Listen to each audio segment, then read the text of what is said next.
آمنت بالله وملائكته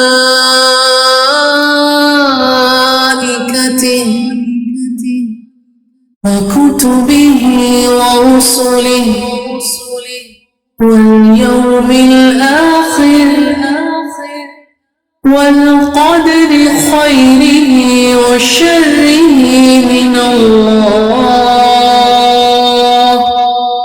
والبعث بعد الموت.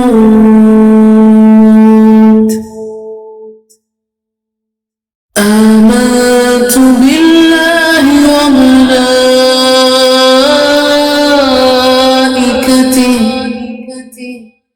وكتبه ورسله واليوم الآخر والقدر خيره وشره من الله والبعث بعد الموت.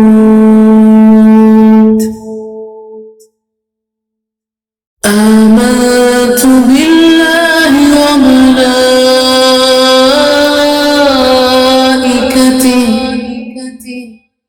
وكتبه ورسله.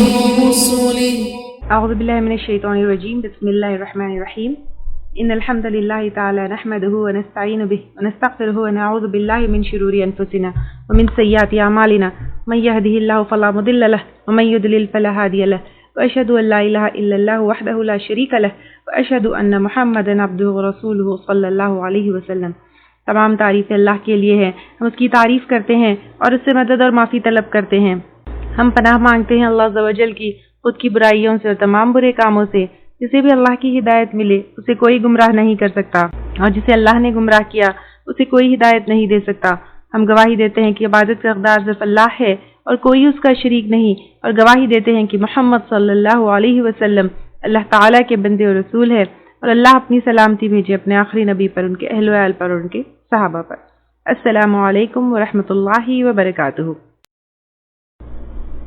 قد نرى تقلب، تحقیق ہم دیکھتے ہیں بار بار پھیرنا، وجہ کا آپ کا چہرہ، فی السماء آسمان کی طرف.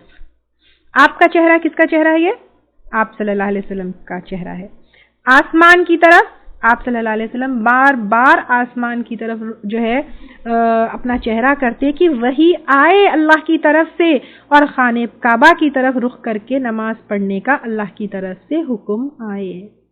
تو اب اللہ تعالیٰ کہہ رہے ہیں فَلَنُوَلِّيَنَّكَ، پس ہم ضرور پھیر دیں گے تجھ کو، کس کو؟ آپ صلی اللہ علیہ وسلم کو، قِبْلَةً، قبلے کی طرف، تَرْضَاهَا، تو راضی ہو جائے گا جس سے، یعنی مسجد حرام خانہ کعبہ کی طرف رخ کرنے کا جو ہے آپ کو حکم دیا جائے گا، کیونکہ یہ آپ صلی اللہ علیہ وسلم کی خواہش تھی. اب یہاں پر حکم آ گیا اللہ تعالیٰ کا، کیا آیا؟ فَوَلِّ، پس پھیر دو، وجہ کا، اپنے چہرے کو، شطر المسجد الحرام، طرف مسجد حرام کے. آپ صلی اللہ علیہ وسلم کو حکم آ گیا کہ اب کیا کرو، اپنا چہرہ اس طرف پھیر لو.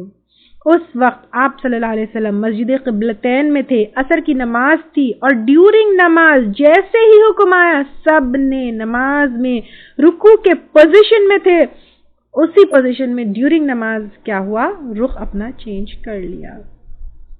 مسجد حرام کو مسجد حرام کیوں کہا جاتا ہے؟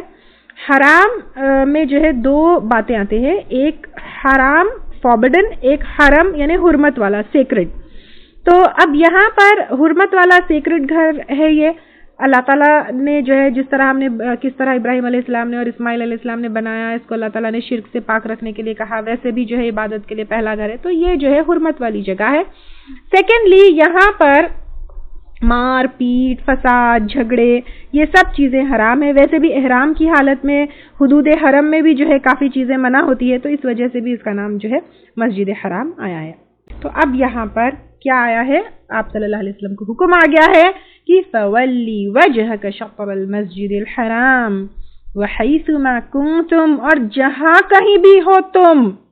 پہلے جو ہے وجہ کا سنگولر تھا، یہاں پہ کنتم ہو تم، یعنی اب امت کو کہا جا رہا ہے تو اے امت محمدی جہاں کہیں بھی ہو تم، فولو وجوہکم پس پھیر لو اپنے چہروں کو، چاہے تم دنیا کے کسی کونے میں ہو، آسٹریلیا، امریکہ، انڈیا، پاکستان، یورپ، کہیں پر بھی ہو، پانی میں ہو، سمندر میں ہو، زمین پر ہو یا فلائٹ میں ہو، تو اپنے چہرے کو پھیر لو شطرہ اس کی طرف، کس کی طرف؟ مسجد حرام کی طرف۔ وَإِنَّ الَّذِينَ اور بے شک وہ لوگ اوت الکتابہ جو دیے گئے کتاب، کون؟ یہود اور نصارہ، لَيَعْلَمُونَ یقیناً وہ جانتے ہیں، انہو بے شک وہ، الحق حق ہے، یعنی قبلے کا چینج ہونا یہ حق ہے۔ یہ یہود اور نصارہ اچھی طریقے سے جانتے تھے۔ کیوں؟ کیونکہ ان کی کتابوں میں، تورات اور انجیل میں آپ صلی اللہ علیہ وسلم کا ذکر تھا، اور آخری نبی یعنی آپ صلی اللہ علیہ وسلم کا قبلہ خانہ کعبہ ہوگا، یہ ان کی کتابوں میں تھا، تو وہ اچھی طریقے سے جانتے تھے کہ یہ حق ہے ان کے رب کی طرف سے۔ وَمَا اللَّهُ بِغَافِلٍ عَمَّا يَعْمَلُونَ اور نہیں اللہ تعالیٰ غافل اس سے جو وہ عمل کرتے ہیں۔ کیا عمل کرتے ہیں؟ کہ وہ حق کو چھپاتے ہیں اور اس گواہی کو جو ہے چھپا دیتے ہیں، یہ اللہ تعالیٰ بہت اچھی طریقے سے جانتے ہیں۔ وَلَئِنْ أَتَيْتَ اور البتہ اگر لاؤ تم، الَّذِينَ أُوتُوا الْكِتَابَ ان لوگوں کے پاس جو دیے گئے کتاب، کون؟ یہود اور نصارہ، بِكُلِّ آیت ہر طرح کی نشانی، کونی نشانیاں؟ شرعی نشانیاں، سب چیز ان کے سامنے رکھی گئی، قرآن اٹسیلف، آخری نبی کا قبلہ جو ہے خانہ کعبہ ہونا، یا کوئی بھی معجزہ، ان کا ڈھیٹ پن، ان کی ہٹ درمی کی حد یہاں پر بتائی جا رہی ہے کہ کسی بھی طرح کی نشانی ان کو بتائی جائے، ما تبع قبلتک وہ نہیں پیروی کرنے والے آپ کے قبلے کی۔ اب یہاں پر کہا جا رہا ہے کہ خانہ کعبہ کی وہ پیروی نہیں کریں گے، اس کو قبلہ نہیں مانیں گے، چاہے ان کو کتنی بھی نشانیاں کیوں نہ بتائی جائے، چاہے ان کو کتنے بھی پروف دیے جائے۔ کیوں؟ ہٹ درمی، ان کی ضد۔ تو اب اللہ تعالیٰ کہہ رہے وَمَا أَنْتَ بِتَابِعٍ قِبْلَتَهُمْ اور نہیں ہو آپ یعنی آپ صلی اللہ علیہ وسلم پیروی کرنے والے ان کے قبلے کی، یعنی یہاں پر کلیئر جو ہے کیا جا رہا ہے ان کے قبلے کی پیروی نہیں کرنا ہے، اور جو اب تک بیت المقدس کی طرف رخ کر کے مسلمان نماز پڑھ رہے تھے وہ ان کے قبلے کی پیروی نہیں کر رہے تھے، بلکہ اللہ تعالیٰ کے حکم کی پیروی کر رہے تھے۔ اللہ تعالیٰ کے حکم کی پیروی میں بیت المقدس کی طرف جو ہے مسلمان نماز پڑھ رہے تھے، ان کی پیروی نہیں کر رہے تھے۔ وَمَا بَعْضُهُمْ بِتَابِعٍ قِبْلَةَ بَعْضٍ اور نہ ان میں سے بعض پیروی کرنے والے قبلے کی بعض کی۔ کیا مطلب ہے؟ دیکھیے یہاں پر بعضهم یعنی یہود ہے، نصارہ ہے، بیسیکلی اہل کتاب ہے، کیونکہ اہل کتاب کی بات کی جا رہی ہے، ادروائز بھی every one who is not Muslim. تو ہر کوئی کسی نہ کسی چیز کا سجدہ کرتا ہے، کوئی بتوں کا کرتا ہے، کوئی چرچز میں اسٹیچوز کا کرتا ہے، کوئی سورج کا کرتا ہے، کوئی جھاڑ کا کرتا ہے، کوئی پہاڑ کا کرتا ہے، کوئی سانپ، گائے، قبروں کا کرتا ہے۔ ہم صرف اللہ تعالیٰ کا سجدہ کرتے ہیں، اللہ تعالیٰ کے سوائے کسی اور کا سجدہ کرنا ہمارے لیے جائز نہیں ہے، اور اللہ تعالیٰ کا سجدہ ہم کس طرف رخ ہو کر کرتے ہیں؟ خانہ کعبہ کی طرف رخ کر کے کرتے ہیں۔ تو ہم جن کی وہ یہاں پر وَمَا بَعْضُهُمْ بِتَابِعٍ قِبْلَةَ بعد میں یہ ہے کہ ہر کوئی اپنا، ہر کسی کا اپنا اپنا ایک سجدہ کرنے کا مقام ہے، یا کسی نہ کسی کا وہ سجدہ کرتے ہیں۔ ایکچولی آپس میں بھی وہ لوگ ایک دوسرے کے ساتھ نہیں ہیں، اور ہم کو یہاں پر کلیئر کیا جا رہا ہے کہ تم کسی کا بھی سجدہ نہیں کرنا ہے، صرف اللہ تعالیٰ کا سجدہ کرنا ہے۔ وَلَئِنِ اتَّبَعْتَ اور البتہ اگر تم نے پیروی کی، اہواءہم ان کی خواہشات کی۔ اب اللہ تعالیٰ کہہ رہے ہیں کہ اگر تم نے ان کے خواہشات کی پیروی کی، چاہے وہ قبلے کے بارے میں ہو، یا دین کے بارے میں کوئی ہو، یا دنیا کے بارے میں کیوں نہ ہو، ان کے کسی خواہش کی پیروی نہیں کرنا ہے. کیوں؟ کیونکہ وہ تو ہم کو دین سے ہٹانا چاہتے ہیں. جیسے سورۃ البقرہ آیت نمبر 109 میں ہم نے کیا پڑھا تھا؟ میں بار بار آپ لوگوں کو پیچھے لے جا رہی ہوں کیونکہ یاد رکھنا ہے، بھولنا نہیں ہے. 109 میں کیا پڑھا تھا ہم نے؟ وَدَّ كَثِيرٌ مِّنْ أَهْلِ الْكِتَابِ، چاہتے ہیں بہت سے اہل کتاب میں سے، لَوْ يَرُدُّونَكُم مِّن بَعْدِ إِيمَانِكُمْ كُفَّارًا، کہ وہ تمہیں پھیر دے تمہارے ایمان کے بعد تمہیں کافر بنا کر. اس لیے ان کی خواہشات کی پیروی نہیں کرنا ہے. کیوں؟ مِن بَعْدِ مَا جَاءَكَ مِنَ الْعِلْمِ، اس کے بعد جو آ گیا تمہارے پاس علم میں سے. قرآن آ گئی، شریعت آ گئی، سنت نے سب ہم کو کلیئر کر دیا. ان کو خوش کرنے کے لیے ان کے کسی طریقے کو مت اپناؤ، کیونکہ وہ تو کیا چاہتے ہیں؟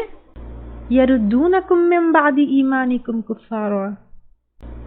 اگر تم سٹل اس وارننگ کے بعد ان کی پیروی کرو گے، بیٹھیے سوچئے کہ کن کن چیزوں میں ان کی پیروی کرتی ہوں. اگر تم ان کی پیروی کرو گے، انک اذا لمن الظالمین، تب البتہ تم کیا ہوگے؟ ضرور ظالموں میں سے ہوگے. اب سوچئے بیٹھ کر کہ علم ہے میرے گھر میں، قرآن اور سنت شریعت کے شکل میں کس کی خواہشات کی پیروی کرتی ہوں. میرے گھر میں birthdays, anniversaries, new years, death anniversaries, کپڑے پہننا، ایوری تھنگ اگر شریعت کے مطابق زندگی گزارنے کی جگہ ہمارے دماغ میں یہ سوچ ہے، کرنا پڑتا ہے، ان لوگ کے ساتھ تو جینا ہے، اٹھنا بیٹھنا ہے، سوسائٹی کا حصہ ہے، یہ سوچ ہے کہ ان کے مطابق ان کو پلیز کرنا ہے، ان کے خواہشات میں اپنے دین کو چھوڑ دینا ہے. اگر ان کی خواہشات میں ان کو پلیز کرنے کے لیے برقع اتر گیا، حجاب اتر گیا، داڑھی اتر گئی اور باقی ساری ان کی چیزیں اپنا لیے، بیکاز کرنا پڑتا ہے. کیا یہ جو ہے میری سوچ ہے؟ وَلَئِنِ اتَّبَعْتَ أَهْوَاءَهُمْ، اور اگر تم نے پیروی کی ان کی خواہشات کی، مِن بَعْدِ مَا جَاءَكَ مِنَ الْعِلْمِ، اس کے بعد کہ آ گیا تمہارے پاس علم میں سے، if یہ سوچ ہے، إِنَّكَ إِذًا لَمِنَ الظَّالِمِينَ، بے شک تم تب البتہ ظالموں میں سے. سوچئے، الذین، وہ لوگ، یہ وہ لوگ ہیں، کون؟ اہل کتاب. آتیناہم الکتاب، دی ہم نے ان کو کتاب، اہل کتاب. یعرفونہ، وہ پہچانتے ہیں اس کو. کس کو؟ آپ صلی اللہ علیہ وسلم کو بیسیکلی، اور ہو سکتا ہے قبلے کو بھی. کما، جیسا کہ، یعرفون ابناءہم، وہ پہچانتے ہیں اپنے بیٹوں کو. کوئی اپنی اولاد کو پہچاننے میں کوئی غلطی کر سکتا ہے؟ کوئی یہ کہہ سکتا ہے اپنی اولاد کو سوری میں تم کو نہیں پہچانتی؟ آپ کا اپنا بیٹا اگر 1000 بچوں کے بیچ میں بھی میل کچیل گرد کیچڑ میں ڈوبا ہو تو اس کو پہچاننے میں آپ غلطی کر سکتے ہیں؟ اگر ٹوینس ہے تو پوری دنیا کنفیوز ہوتی ہے لیکن ماں باپ کنفیوز نہیں ہوتے. مائیں تو بچوں کو کھانا کھلاتے کھلاتے یہ بھی کہتی ہے، بچہ جب کہتا ہے کھانا نہیں بس، ماں کہتی ہے میں تمہاری ماں ہوں، مجھے یہ معلوم ہے کہ تمہاری پیٹ میں کتنی جگہ ہے. تو اتنی اچھی طریقے سے اور اتنا کلوزلی یہود اور نصارہ آپ صلی اللہ علیہ وسلم کو جانتے تھے، کیونکہ ان کی کتابوں میں آپ صلی اللہ علیہ وسلم کی اتنی ڈیٹیلز ہیں. اور یہ بھی جو ہے احادیث میں آتا ہے کہ اہل کتاب مسلمانوں سے جو ہے جمعے کے بارے میں، قبلے کے بارے میں اور آمین کہنے کے بارے میں بہت حسد کرتے تھے، کیونکہ ان کو معلوم تھا کہ یہ مسلمانوں کو شرف دیا گیا. عبداللہ بن سلام رضی اللہ تعالیٰ عنہ پہلے بنی اسرائیل عالم تھے لیکن بعد میں وہ مسلمان ہو گئے. تو عمر رضی اللہ تعالیٰ عنہ نے عبداللہ بن سلام رضی اللہ تعالیٰ عنہ سے پوچھا، کیا تم محمد صلی اللہ علیہ وسلم کو ایسے پہچانتے ہو جیسے اپنے بیٹے کو؟ تو عبداللہ بن سلام رضی اللہ تعالیٰ عنہ کہتے، اس سے بھی زیادہ. آسمان سے ایک امین یعنی جبرائیل علیہ السلام، زمین کے ایک امین یعنی عیسیٰ علیہ السلام پر نازل ہوا اور اس نے آپ صلی اللہ علیہ وسلم کی شان بتائی، جس کی وجہ سے میں نے آپ کو پہچان لیا، حالانکہ آپ کی والدہ کے بارے میں مجھے کوئی علم نہیں. یعنی عبداللہ بن سلام رضی اللہ تعالیٰ عنہ کہتے ہیں کہ جبرائیل علیہ السلام نے عیسیٰ علیہ السلام کو اتنی باتیں محمد صلی اللہ علیہ وسلم کے بارے میں بتائی کہ میں نے ان کو فوری پہچان لیا. یہی ہے جو اللہ تعالیٰ یہاں پر بول رہے ہیں یعرفون ابناءہم وان فریقا منہم، اور بے شک ایک گروہ ان میں سے، کن میں سے؟ بنی اسرائیل کے علماء میں سے، جو ان کی کتابوں کو ان ڈیپتھ جانتے تھے، جو ان کی کتابوں کا ڈیپ جو ہے علم رکھتے تھے. کیا کرتے؟ لا یکتمون الحق، البتہ چھپاتے حق کو، کہ آپ صلی اللہ علیہ وسلم کا آخری نبی ہونا اور اللہ تعالیٰ کی طرف سے بھیجا جانا حق ہے. وہم یعلمون، اور وہ جانتے ہیں. الحق من ربک، یہ حق ہے تیرے رب کی طرف سے کہ آپ صلی اللہ علیہ وسلم اللہ کے بھیجے ہوئے نبی ہے. فلا تکونن من الممترین، تو نہ تم کبھی ہونا، ہرگز نہ ہونا. کس سے کہا جا رہا ہے؟ یہ آپ صلی اللہ علیہ وسلم سے اور مسلمانوں سے کہا جا رہا ہے تم ہرگز نہ ہونا شک کرنے والوں میں سے. کیوں کہا جا رہا ہے؟ کوئی چیز اگر فالس کلیم بھی ہے لیکن بار بار بار بار بار بار بار بار جب آپ کے سامنے ریپیٹ کی جاتی ہے تو ہم بھی خود کیا کرنے لگتے ہیں؟ شک کرنے لگتے ہیں. تو یہاں پر وہ جھوٹ کا اہل کتاب ایسے پروپیگنڈا لوگوں میں کر رہے تھے اور اتنا کرتے اتنا کرتے اتنا کرتے اتنا جھوٹ پھیلاتے کہ اچھے خاصے لوگوں کو بھی شک ہونے لگتا. تو اللہ تعالیٰ کہہ رہے ہیں کہ مت ہو، تو تم ہرگز نہ ہونا شک کرنے والوں میں سے. اب اللہ تعالیٰ آگے کہہ رہے ہیں وَلِكُلٍّ وِجْهَةٌ، اور واسطے ہر ایک کے ایک سمت ہے. سمت کا مطلب کیا ہے؟ سمت کا مطلب ہوتا ہے ڈائریکشن، یعنی ہر ایک کا ایک ڈائریکشن ہے. اب اس میں دو چیزیں آئیں گی. ایک تو وہ ڈائریکشن جس کی طرف وہ رخ کر کے سجدہ کرتا ہے. سیکنڈلی ڈائریکشن مطلب زندگی کا مقصد، aim, goal, centre of life. آپ جہاں پر کھڑے ہوئے ہیں، take few seconds and think میرا کیا ایم اینڈ گول ہے جو میں نیکسٹ اچیو کرنا چاہتی ہوں. بچپن سے بچوں کو پوچھا جاتا ہے تمہارا ایم کیا ہے، بچے کہتے ہیں ڈاکٹر بننا ہے، انجینئر بننا ہے، ٹیچر بننا ہے، پائلٹ بننا ہے. جب یہ اچیو ہو جاتا ہے، بڑے ہوتے ہیں تو پھر گھر چاہیے، پراپرٹی چاہیے، نام چاہیے، کچھ خواہشات ہوتے ہیں انسان کے جو ہے کہ وہ اپنی پوری کرے اور اس کو اپنا ایم آف لائف بنا کر انسان کیا کرتا ہے؟ آگے چلتا ہے. تو ہر ایک کے لیے جو ڈائریکشن میں وہ جانا چاہتا ہے، یہ زندگی کا ڈائریکشن، یہ زندگی کا گول اللہ تعالیٰ ہمیں کہہ رہے ہیں. اب آپ سوچ لیے ہوں گے فار فیو سیکنڈز کی میرا یہ گول ہے. اب اللہ تعالیٰ یہاں پر کہہ رہے ہیں، کیا کہہ رہے ہیں؟ وَلِكُلٍّ وِجْهَةٌ، اور واسطے ہر ایک کی ایک سمت ہے. ہوا مولیہا، وہ منہ پھیرتا ہے یا پھیرنے والا ہے اس کی طرف. ہر کوئی اپنی جد و جہد، اپنی کوشش کرتا ہے کہ اپنا وہ جو ایم ہے، وہ گول ہے، وہ پورا کرے اور اس ڈائریکشن میں اپنی لائف لے کر جائے. تو اب اللہ تعالیٰ امت محمدی سے کہہ رہے ہیں فَاسْتَبِقُوا الْخَيْرَاتِ، تمہارا ایم، تمہارا گول، تمہارا سینٹر آف لائف، تمہاری ڈائریکشن کس طرف ہونا چاہیے؟ سبقت کرو تم نیکیوں میں. اور سبقت کا مطلب ہوتا ہے ایک دوسرے سے بڑھ چڑھ کر کمپٹیشن میں کرنا ہے. نیکیاں، الخیرات، اردو میں خیرات ہوتا ہے پیسے خیرات کرنا، لیکن عربی میں خیر سنگولر ہے اور خیرات پلورل ہے، یعنی نیکی کا کام کرنا.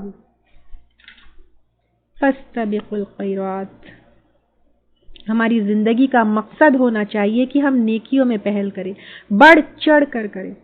اس چیز کی فکر نہیں کرنا ہے کہ اس سے بڑھ کر پیسہ ہو، اس سے بڑی گاڑی ہو، اس سے بڑا گھر ہو، اس سے زیادہ زیور ہو، اس سے زیادہ ڈگریز ہو. بٹ یہ فکر کرنا چاہیے کہ میں زیادہ سے زیادہ نیکیاں کروں، ہر طرح کی نیکیاں کروں. اور نیکی کیا ہوگی؟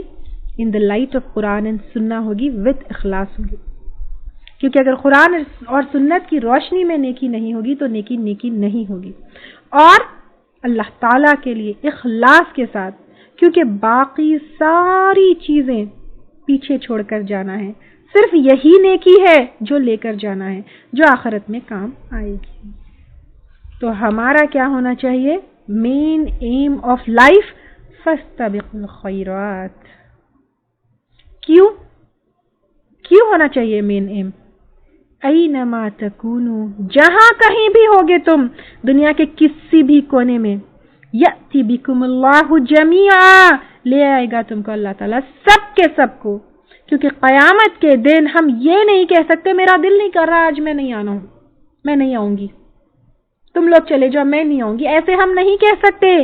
اللہ تعالیٰ یأتی بکم اللہ جمیعا، ان اللہ علی کل شیء قدیر، بے شک اللہ تعالیٰ اوپر ہر چیز کے قدرت رکھنے والا ہے کہ سب کو وہاں کھڑا کرے، نیکی بدی اچھائی برائی پورے اعمال کا حساب لے. اس دن یہ خیرات ہم کو کام آئیں گے، اس لیے فاستبقوا الخیرات. ومن حیث خرجت، اور جہاں کہیں سے تم نکلو، فولی وجہک شطرہ، تو پھیر لو اپنے چہرے کو طرف المسجد الحرام، مسجد حرام کی طرف. وَإِنَّهُ لَلْحَقُّ، اور بے شک وہ البتہ حق ہے، مِن ربک، تیرے رب کی طرف سے. وَمَا اللَّهُ بِغَافِلٍ عَمَّا تَعْمَلُونَ، اور نہیں ہے اللہ تعالیٰ غافل اس سے جو تم عمل کرتے ہو. میں اللہ تعالیٰ کہہ رہے ہیں کہ جہاں کہیں بھی ہو تم کس طرف رخ کر کے نماز پڑھنا ہے؟ خانہ کعبہ کی طرف. وَمِنْ حَيْثُ خَرَجْتَ، اور جہاں کہیں سے تم نکلو، فَوَلِّ وَجْهَكَ شَطْرَ الْمَسْجِدِ الْحَرَامِ، تو پھیر لو اپنا چہرہ طرف مسجد حرام کے. وَحَيْثُ مَا كُنْتُمْ، اور جہاں کہیں بھی ہو تم، فَوَلُّوا وُجُوهَكُمْ، تو پھیر لو اپنے چہرے کو شطرہ، اس کی طرف. تھرڈ ٹائم ریپیٹڈلی اللہ تعالیٰ یہ بات بتا رہے کہیں پر بھی ہو. اب کوئی ایکسکیوز نہیں ہے، تم کو صرف مسجد حرام کی طرف رخ کر کے نماز پڑھنا ہے. کیوں؟ لِأَلَّا يَكُونَ لِلنَّاسِ، تاکہ نہ ہو لوگوں کے لیے، علیکم تم پر، حجہ کوئی حجت، کہ آپ صلی اللہ علیہ وسلم دین ابراہیمی پر ہے، ان کے قبلے کی طرف رخ کر کے نماز پڑھنا ہے. ہر پوائنٹ یہاں پر کہا جا رہا ہے کہ کوئی حجت نہ رہو، everything should be clear. کیا؟ نمبر 1، آپ صلی اللہ علیہ وسلم دین ابراہیمی پر ہے تو انہی کے قبلے کو جو ہے اللہ تعالیٰ نے ان کے لیے چنا. دین یہود کو فخر تھا کہ ان کے قبلے کو فالو کیا جا رہا ہے، تو آپ صلی اللہ علیہ وسلم یہود کو نہیں فالو کر رہے تھے بلکہ اللہ تعالیٰ کے حکم کی اطاعت کر رہے تھے. آخری نبی کا قبلہ خانہ کعبہ ہے، وہ ان کی کتابوں میں ہے، تو اب دیکھو سامنے آ گیا ہے. جہاں کہیں بھی ہو تم، یعنی گھر میں ہو، ٹریول کر رہے ہو، any part of the world ہو، ایسا نہیں کہ مسجد میں ایک رخ اور گھر میں ایک رخ، جہاں کہیں بھی ہو تم، تو یہ سارے پوائنٹس، کوئی حجت نہ رہے، کوئی بحث نہ رہے، کوئی کنفیوژن نہ رہے، سب کلیئر ہو جائے. اِلَّا الَّذِينَ ظَلَمُوا مِنْهُمْ، سوائے ان لوگوں کے جنہوں نے ظلم کیا ان میں سے، وہ تو بحثیں کریں گے ہی کریں گے، وہ پھر بھی اگینسٹ باتیں کریں گے. تو اللہ تعالیٰ کہہ رہے فَلَا تَخْشَوْهُمْ، تو نہ تم ڈرو ان سے. وہ لوگ باتیں بنائیں گے، مخالفت کریں گے، تو ان سے مت ڈرو.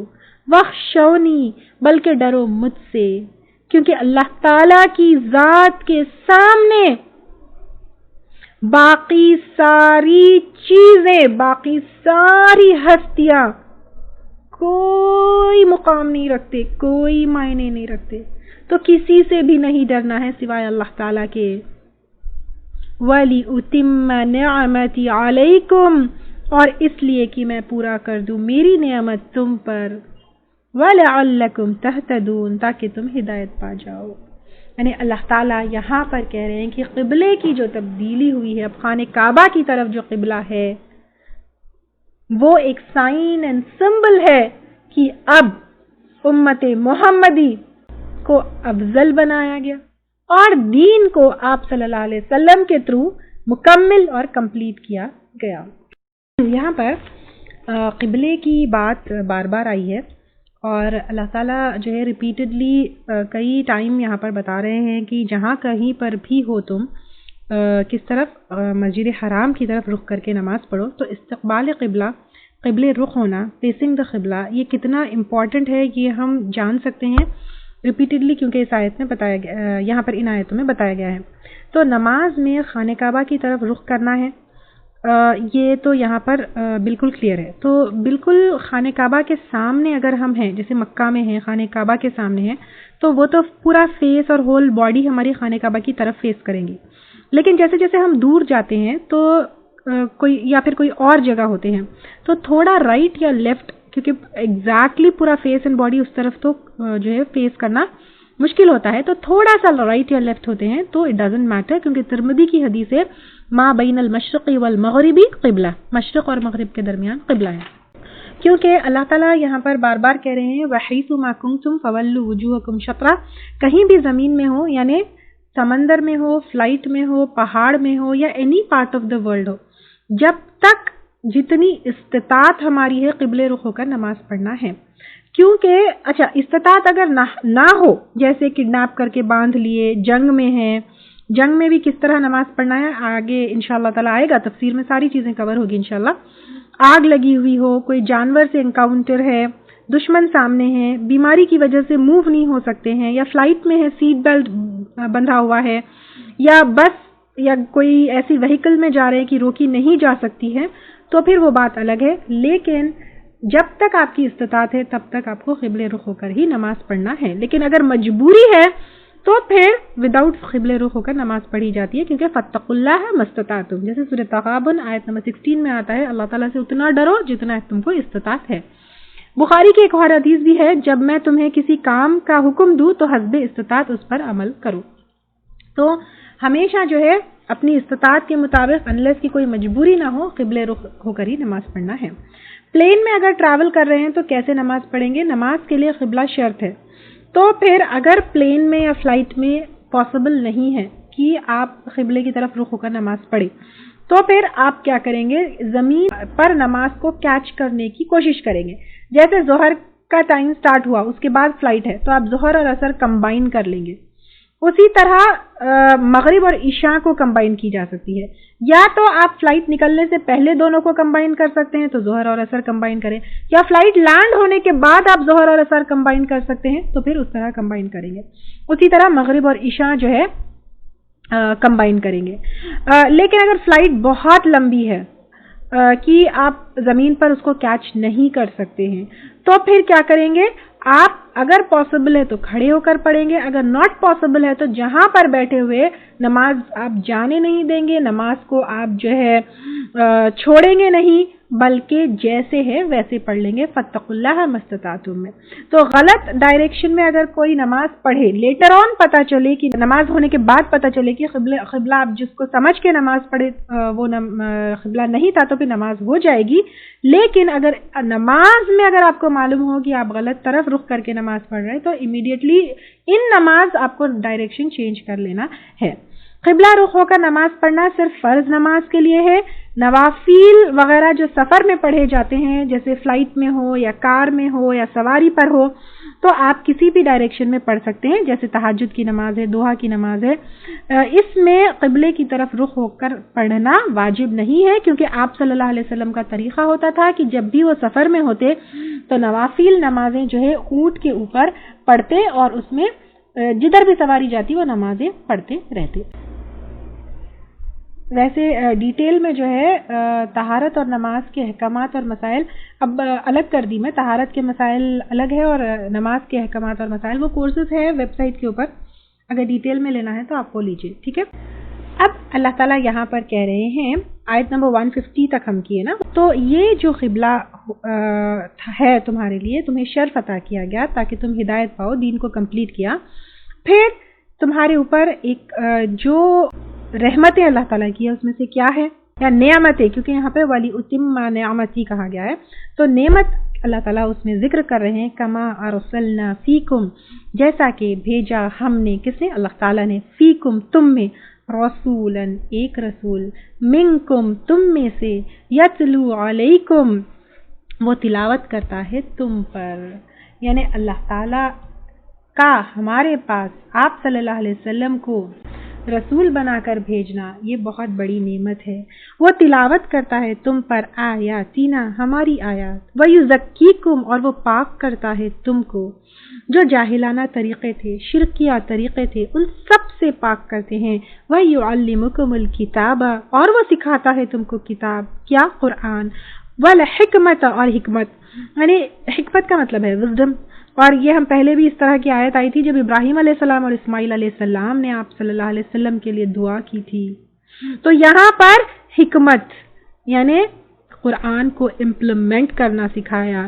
وَيُعَلِّمُكُم مَّا لَمْ تَكُونُوا تَعْلَمُونَ اور سکھاتا ہے تم کو جو نہیں تھے تم جانتے۔ کیا نہیں جانتے؟ قرآن اور سنت نہیں جانتے۔ ابراہیم علیہ السلام اور اسماعیل علیہ السلام جب خانہ کعبہ کا کنسٹرکشن کر رہے تھے تو دعاؤں میں دعا کر رہے تھے۔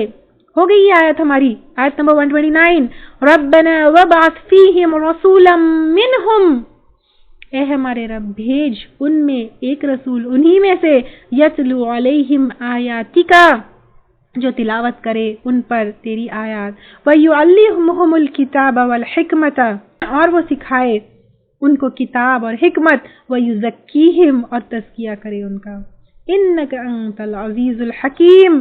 یہاں پر ابراہیم علیہ السلام اور اسماعیل علیہ السلام کی وہ دعا قبول ہوئی، اور آپ صلی اللہ علیہ وسلم کہہ رہے ہیں کہ تم کو ایک نعمت دی گئی، کما ارسلنا فیکم رسولا منکم یتلو علیکم آیاتنا ویزکیکم ویعلمکم الکتاب والحکمت ویعلمکم ما لم تکونوا تعلمون۔ ہے یا نہیں ہے؟ تو اب اللہ تعالیٰ کی اتنی بڑی نعمت ملی ہے تو کیا کرنا ہے؟ فَاذْكُرُونِي بس یاد کرو مجھ کو، کس کو؟ اللہ تعالیٰ کو یاد کرو، یعنی ذکر کرو، یاد کرو، اللہ کو ذہن پر ہمیشہ رہنا ہے۔ ہر عمل، ہر ایکٹ، ہر معاملہ اس سے پہلے میرا رب کیا کہے گا، میرا رب ناراض تو نہیں ہوگا، میرے رب کا کیا حکم ہے۔ بخاری کی حدیث ہے، اللہ تعالیٰ فرماتے ہیں جو میرا بندہ مجھے اپنے دل میں یاد کرے اسے میں اپنے آپ میں یاد کرتا ہوں، اور جو جماعت میں میرا ذکر کرے تو میں اس سے بہترین جماعت میں اس کا ذکر کرتا ہوں، یعنی فرشتوں کی جماعت میں۔ انس رضی اللہ تعالیٰ عنہ سے ایک اور جو ہے حدیث ہے، اللہ تعالیٰ ارشاد فرماتے ہیں کہ ابن آدم اگر تو اپنے دل میں میرا ذکر کرے گا میں اپنے آپ میں تیرا ذکر کروں گا، اگر تو جماعت میں میرا ذکر کرے گا تو میں فرشتوں کی جماعت میں، یا یہ فرمایا کہ اس سے بہتر جماعت میں تیرا ذکر کروں گا، اگر تو ایک بالشت میرے قریب آئے تو میں ایک ہاتھ تیرے قریب آؤں گا، اور اگر تو ایک ہاتھ میرے قریب آئے تو میں دونوں بازوؤں کی پھیلاؤ کی مقدار تیرے قریب آؤں گا، اور اگر تو چل کر میرے پاس آئے تو میں دوڑ کر تیرے پاس آؤں گا۔ سبحان اللہ، یعنی ہمارے جتنے ایفرٹس ہیں اس سے کئی زیادہ اللہ تعالیٰ ہمارے پاس آئیں گے۔ تو فَاذْكُرُونِي پس یاد کرو مجھ کو، اذکرکم میں یاد کروں گا تم کو۔ تو اب آپ اللہ تعالیٰ کا نام یاد کرنا کیسا ہے دیکھیے، ہم آج اللہ تعالیٰ کا ذکر یہاں کر رہے ہیں، اللہ تعالیٰ سے امید کرتے ہیں کہ اللہ تعالیٰ اس سے بہترین محفلوں میں ہمارا ذکر کرے۔ پھر وَاشْكُرُوا لِي اور شکر کرو میرے لیے، وَلَا تَكْفُرُونَ اور نہ تم ناشکری کرو۔ کفر جو ہے انکار ہوتا ہے، کفر کا مطلب جیسے پہلے آپ لیے تو یہاں پر نعمتوں کا انکار کر کے ناشکری کرنا جو ہے نا، اس کے معنی میں بھی کفر کے آتے ہیں۔ شکر یوزلی کب کیا جاتا ہے؟ نعمت کے ملنے پر۔ اب یہاں پر اللہ تعالیٰ کہہ رہے ہیں کہ وَاشْكُرُوا لِي وَلَا تَكْفُرُونَ شکر کرو میرا اور ناشکری نہ کرو میری۔ اب شکر کا جیسا ہی خیال آتا ہے مجھے کس چیز پہ شکر کرنا چاہیے؟ اب جب ہم سوچتے ہیں کہ شکر کرنا ہے تو پھر دل میں خیال آتا ہے مال کے اوپر شکر کرنا ہے، پیسے کے اوپر شکر کرنا ہے، خوبصورتی کے اوپر شکر کرنا ہے، اور فیملی کے اوپر شکر کرنا ہے۔ یہ سب پہ تو بالکل شکر کرنا ہی کرنا ہے، لیکن پچھلے آیتوں میں کیا جو ہے ذکر آیا؟ کون سی نعمت کا ذکر آیا؟ دین کا ذکر آیا، قبلے کا ذکر آیا، كَذَلِكَ جَعَلْنَاكُمْ أُمَّةً وَسَطًا کا ذکر آیا۔ یہ نعمت کے بعد شکر کا ذکر ہے۔ تو شکر تو ہر حال میں کرنا ہے، بٹ نعمت پر کرنا ہے، ہر نعمت پر کرنا ہے، لیکن سب سے بہترین نعمت کیا ہے؟ ہمارا دین ہے، آپ صلی اللہ علیہ وسلم ہے. یہ ہمیں اپنے ذہن میں بٹھانا ہے کہ یہ سب سے بہترین نعمت ہے. اس کو نعمت کبھی ہم سمجھے ہی نہیں. کبھی ذہن میں کبھی یہ آیا کہ میری زندگی میں کتنی بڑی نعمت ہے؟ بہنوں، میں پہلے بھی آپ لوگوں کو بتائی کہ یہ تعلیم القرآن لائف چینجنگ کورس ہے. اس میں ہمارا نظریہ، ہمارا پرسپیکٹو، ہمارے ایمز، ہمارے گولز سب چینج ہونا ہے. سمت ابھی پڑھے نا، فاستبقوا الخیرات، وہ ہونا ہے. اگر سوچئے ہم کافر ہوتے، قرآن کے بارے میں کچھ بھی نہیں جانتے، جہنم میں جا گر پڑتے. اللہ کی کتنی بڑی نعمت ہے کہ آج ہمارے ہاتھ میں قرآن ہے، اور اس کے علاوہ آس پاس ہماری کمیونٹی میں کتنے لوگ ہیں قرآن اور سنت سے دور ہے. اللہ تعالی ہم کو یہ سفر پر لگائے ہیں. کتنی بڑی نعمت ہے. سوچئے کتنا بھی اللہ کا شکر ادا کرے کم ہے. سمجھئے کہ یہ دنیا اور آخرت کا ٹریجر ہمیں ملا ہے. اس کے لیے ہمیں شکر ادا کرنا ہے اللہ تعالیٰ کا. آج ہی سجدہ شکر کریے، ہر طرح سے شکر کریے کہ اللہ تعالیٰ نے اس قرآن کو سمجھنے کے لیے ہمارے لیے راستے بنائے ہیں. یہ دین، مسلمان ہونا، قرآن، آپ صلی اللہ علیہ وسلم کی سنتیں، یہ سب بہت بڑی نعمت ہے. وَلَا تَكْفُرُونَ، اور نہ تم ناشکری کرو. سبحانک اللہم وبحمدک، نشہد ان لا الہ الا انت، نستغفرک ونتوب الیک. السلام علیکم ورحمۃ اللہ وبرکاتہ. اگر آپ کو ہمارے لیکچرز پسند آ رہے ہیں تو یوٹیوب پر لائک اور سبسکرائب ضرور کریں. آمنت باللہ وملائکتہ